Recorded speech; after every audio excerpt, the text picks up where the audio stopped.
Greetings, folks. Steve here, and I got some catching up to do with you guys. Quite a bit has been going on, sort of. I've been at the track a lot. I've been doing the deal as usual, but haven't really accumulated an amount of content that I thought would be worthy of a video until now, really. So let me tell you the tale of what I've been up to, first of all, for the past several weeks.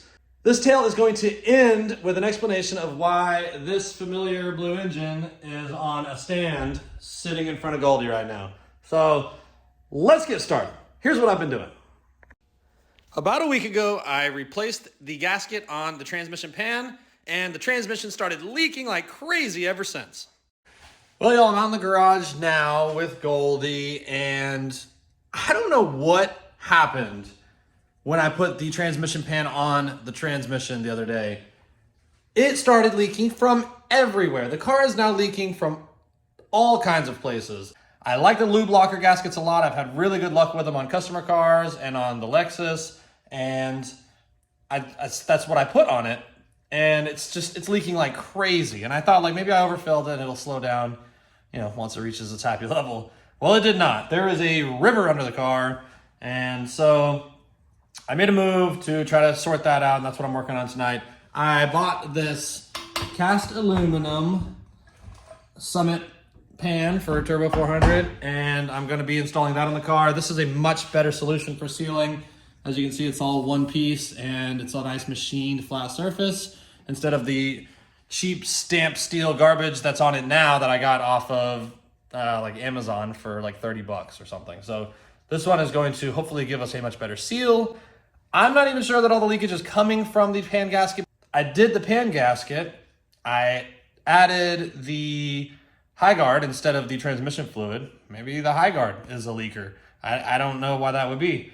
It's a thicker viscosity than ATF, so it's definitely not like thinner, like it's going to leak out of things that the ATF did not.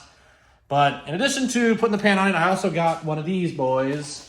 I got a temp sensor that I'm going to be putting in the pan because I'm going to be logging my transmission temperature to the Megasquirt, and in all likelihood, I'll be using the Megasquirt to control the transmission cooling fan that's in the back, the remote mounted cooler. So that way the Megasquirt will take care of all of that.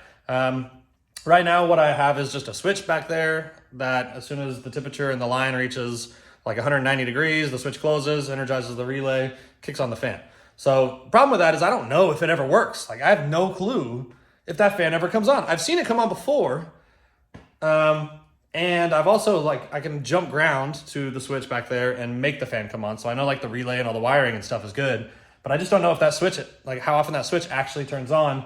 And since it's on the cooler circuit, it's not really a great area of reference for fluid temperature. We want to get fluid temperature in mass, like in the bulk, in the sump. So we're gonna put that in the pan. To do that, I got a little aluminum bung in there that I'm gonna be welding onto the pan. And so then we'll have temperature sensor input to the module, and we can keep an eye on our transmission temperatures. So that's what I'm about to do now. I'm gonna weld that bung on real quick, figure out the location and get that done. And then I got it all draining right now. Probably tomorrow I'll drop it down, put the new pan on, and hopefully that'll be the end of these weird transmission leaks.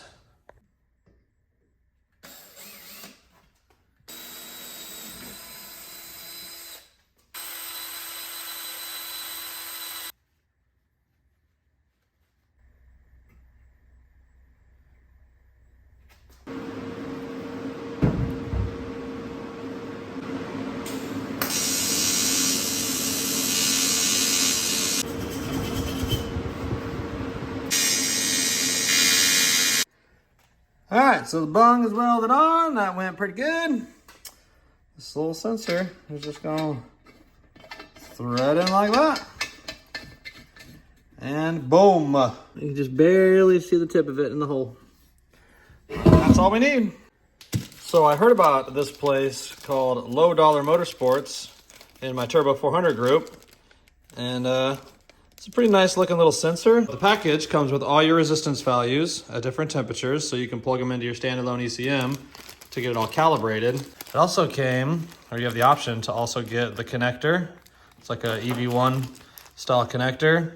And this little 90-degree boot. You can get a straight one or a 90. The cast pan came with a AC Delco long pickup tube, spacer needed to run your filter, and the deeper pan. So that's a pretty cool kit. It's like, I think it's like 160 bucks maybe for the whole trans kit.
So this is a montage of a bunch of runs over the course of several different weekends that are mostly uneventful until this.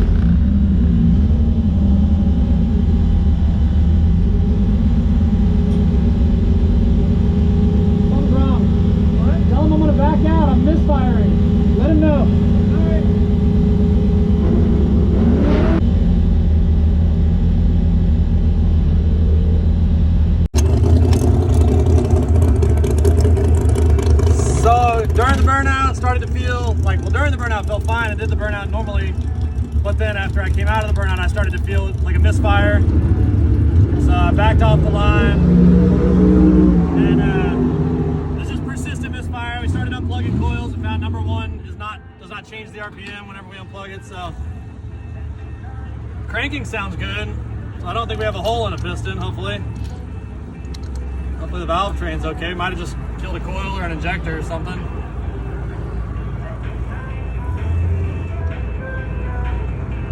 Plug looks fine. It's not nibbled on or anything. So try just moving a coil over and see maybe we just burn up a coil.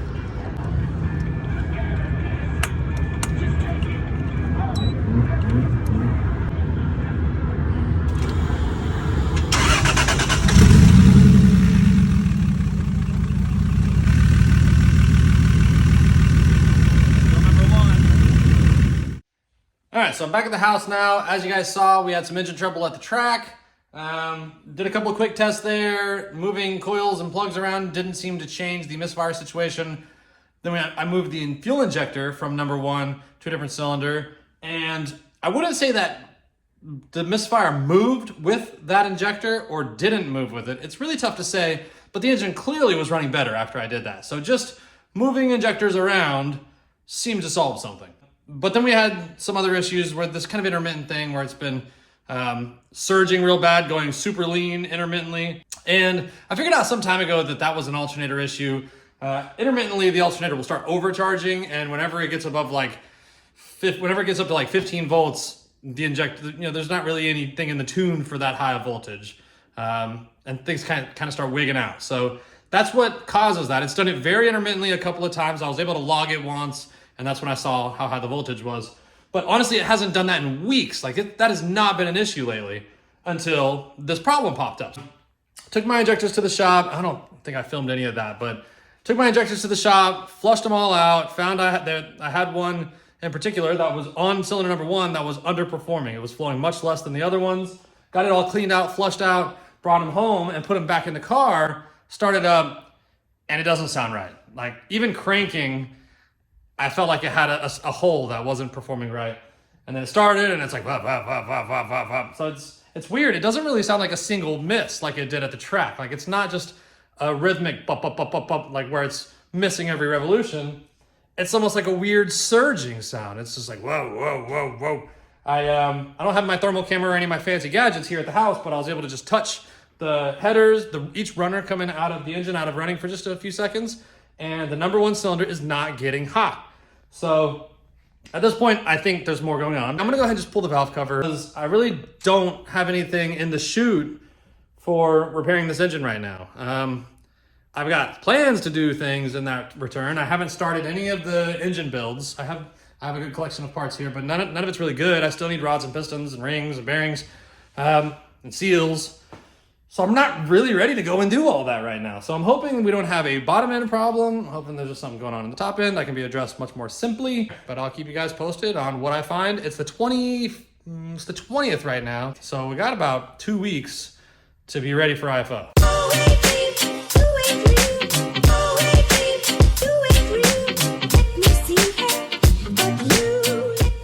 All right, so we're going back together now. I just slapped the covers back on, but I forgot to show. But there was nothing to see. All the buckets are in place. I thought maybe I broke a bucket. You know, that could cause a issue on a valve, on just one. If one valve had a problem, then that may not be a super obvious issue because there's 2 valves per cylinder. So I just wanted to double check and make sure everything's in place, and it was. Everything looks fine there. The other thing I found is I pulled this spark plug out. I just had this out at the track Sunday. And now it's got like this weird reddish color on it. It did not have this reddish color. And it's got like these little like deposits around the ground strap. I really don't know what those are. So anyway, that's kind of peculiar. But I'm gonna go ahead and throw this back together because I just remembered my freaking alternator was still plugged in when I started it. When I put the new injectors in and I started up and it had a surge, I freaking had my known bad alternator plugged in. So now I know everything's good under the valve covers. I'm gonna go ahead and stick them back on, hook everything back up real quick, and try to start it again with the alternator unplugged and see if it sounds perfectly good and smooth. I know the valve train looks fine. If it still sounds messed up, if it's missing, then the plan's still the same to check out everything through the spark plug hole. I don't really need the valve covers off to do that anyway. So let me do that real quick. I'm dumb. I should have done that in the first place, but I forgot. All right, so I started the car up. It's all smoky in here now. I didn't film this. I know I'm kind of skipping around here, but got it all back together, started the car up, was still kind of like, whoa, whoa, whoa, whoa, whoa, for a second, but I let it run, and it got through it, and cleared up. And now it seems to be running totally smooth and fine. Gave it some revs. It's revving smooth. I got the alternator unplugged currently, because that thing's toast. So I don't really know where we stand right now. I'm going to get a new alternator for this thing tomorrow. Get a new alternator on it, and then I need to go do some driving with it. And just see how it's going to act, see how it's going to feel under power, see if it's going to start misfiring again. Man, part of me just thinks this is like an intermittent wiring problem because it seemed like it was missing on one again, but then I just let it run and like clear through whatever the fuck it is. See if we have a bunch of pressure in here. No, don't really have any pressure in there. I was thinking maybe like, because I'm running water instead of coolant now, I was thinking maybe I got a head gasket problem, and that explains the rust colored stuff on the number one plug, and it explains a misfire on number one. That would get better after the engine ran for a second and cleared up. So that's still something to look into. I'm just not sure where we stand right now. I was really wanting to go do some more short track testing at XRP this weekend. This weekend might be more about spending time with the car. I know I just did all this, but the good thing is I have known good numbers for my compression, and I might just need to go through the whole thing with a fine tooth comb and make sure we're good to go. I really need to have this car tested for XRP. So for IFO. So this weekend, I could just work on getting the car dialed, and then the following weekend, I think we have IFO. So anyway, we'll see what we got. I'll check in with you guys tomorrow, let you know where we're at. I'm still going to bring up some testing equipment tomorrow, just in case. All right, so we got a fresh alternator on Goldie here. Here's the old one. It's covered in little rubber bits because when you have this belt set up on a 2JZ, you end up with rubber bits everywhere because it's just not that good. But here is what our new alternator looks like. Little cheapo boy from the parts store. Fits like a dream. Super serviceable, this setup. I got that alternator done in about 6 minutes, maybe. Well, let's start it up. Now that we got our freshly cleaned injectors and a hopefully good working alternator, let's start it up and see if we have any drivability issues. I'm still not convinced there's nothing else going on with this engine.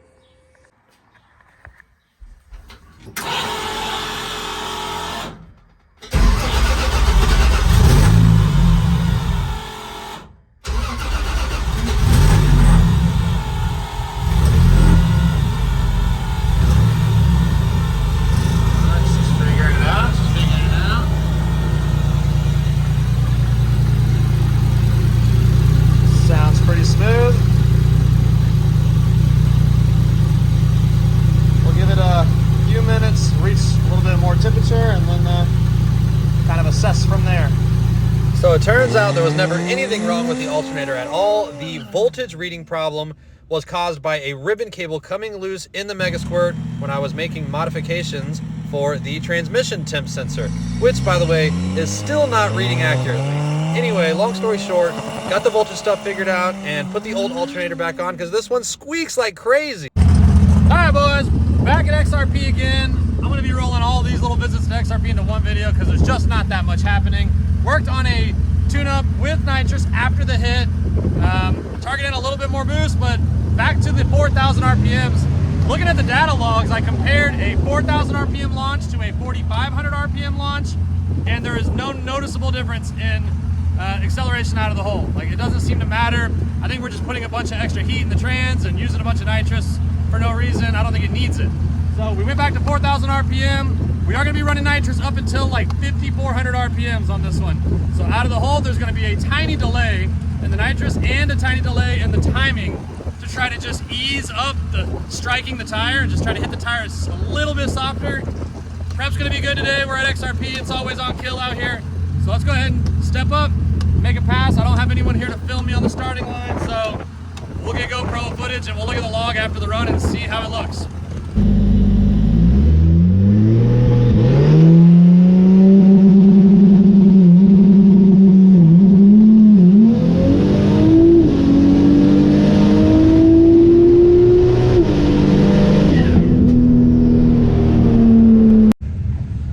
Just looked over the tune. Everything's a mess. So figuring out this voltage, alternator, charging system stuff, man, I don't know if I even followed up on that. So basically what I thought was happening was my alternator was overcharging.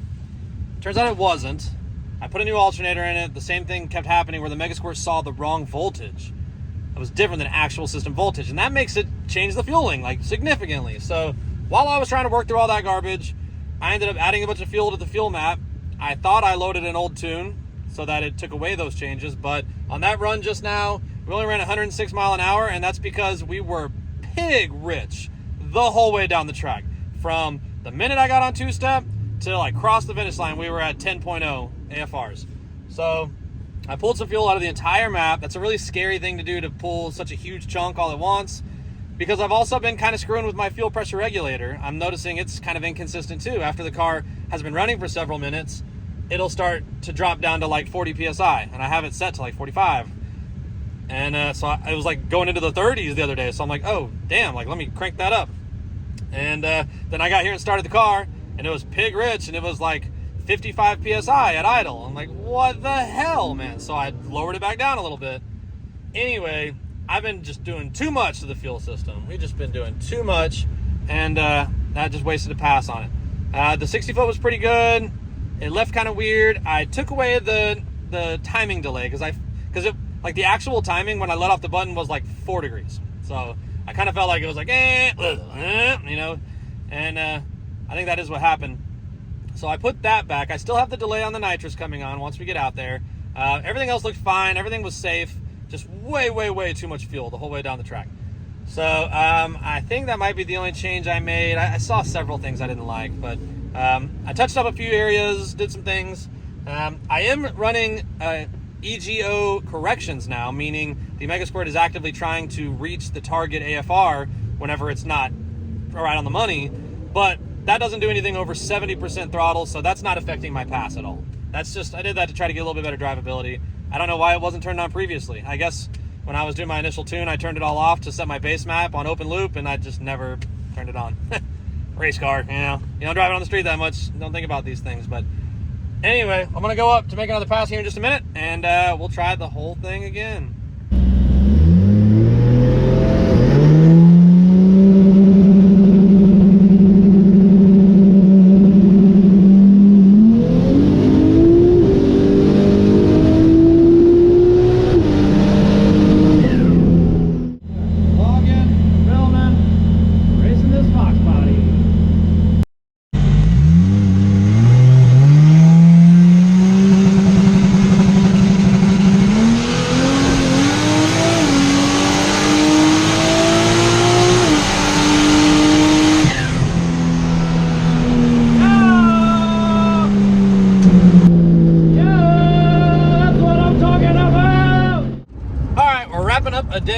RP now. I made a few passes, and on the last pass, ran a 640. The hit felt really good. The car left good. It went right pretty hard, if I remember right. It shot off to the right, I think, towards the center line. So I lifted just for a moment, and that hurt my 60 foot and my overall ET. Mile an hour is still quite a bit down, at 109, I think the last pass was. But the car's not making adequate boost. Well, I don't know what to do here. I'm like cruising down the highway with these emergency crews. Like, am I not allowed to pass them? Why are they going so slow? What do you do in this situation? Drop it in the comments. These guys are just cruising in the slow lane. That truck and that truck. And I'm just gonna keep driving with them because I don't think I'm slowing them down any, but maybe they're just speed limited. I don't really know what to do here. Probably not filming myself while I drive is a good thing I could do for them. Anyway, car's only making like 17 pounds of boost right now. I am considering switching up to a 4-port system where I could run a bit more boost on the same spring. But that's something I have to experiment with. I'm not sure if I'm gonna have it set up well enough by IFO, although if I get started right away, I have a shot at it. But basically start applying pressure to the top of the wastegate to help get the boost up where I want it. Because by just controlling or bleeding off from the lower wastegate port, I'm really limited on how much boost this thing will make. And I think the density altitude must have a lot to do with that. Today's TA is like over 2,000 feet, which is kind of lousy. But the most important thing is I had some real big problems in my fuel map that I straightened out. I had way too much fuel in, was running pig rich. That would have been annoying to go to IFO and waste runs on that. I made some changes to my launch that got it feeling pretty good again. On that last pass, I really felt promising results. I'm probably gonna fool around with the 4-port a little bit and see what I can make the car do. But that's all I'm doing for today. I'll let you guys know what I decide. And about that blue engine on the stand, I ran out of time in this video, so you're gonna have to tune in next week to find out what happened.